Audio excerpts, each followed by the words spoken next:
Another very important aspect of heartfulness way of practice is cleaning. Cleaning what? Cleaning of impressions. So we have to understand how do we create impressions that needs to be cleaned. So all these things are mentioned in detail in that book. Please try and understand why we do what we do, not just out of rituals, and offer a prayer with a supplicant, humble heart, not asking for anything, but being grateful for all that we have. One of the lines in that prayer, we are yet but slaves of wishes, means desires. And that's the only thing that comes in the way of myself and the Lord. Desires by nature are unfulfillable. As soon as I came to Atlanta, I was mesmerized by its beauty.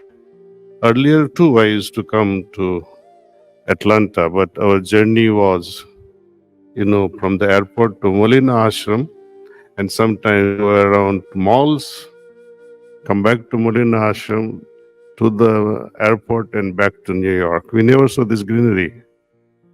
It was thrilled and enjoyed the greenery of Atlanta, and especially houses. My host has one of the beautiful houses I have seen. But then, 2-3 days later, when we were invited at Sakti Mandir and one of the trustee invited to visit his home, I say, my God, this surpasses the previous one. Then later on, I was invited to have a recording with Brandy Harvey. You must have heard, Steve Harvey, his daughter.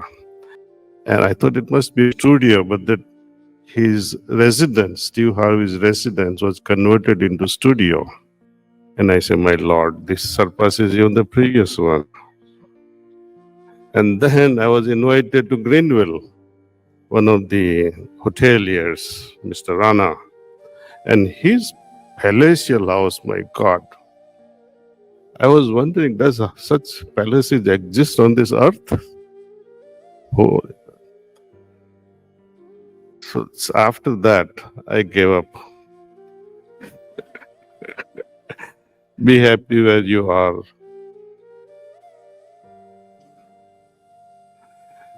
So desires by nature, they are unfulfillable. Whether you have the desires of fulfillment here, because most materialistic people, they want to make this life most comfortable, and there is nothing wrong with it. If you have it, enjoy it. But don't crazy for it. Don't go crazy for it. When you follow the divine dictums, divine principles, that brings joy in your heart. When you are pure and simple in your heart, divinity descends and you become heavenly. You become the temple of God. To become that simple and pure, we advocate this process of cleaning. So increasingly, to the extent we can tolerate our own purity, to that extent we become purer.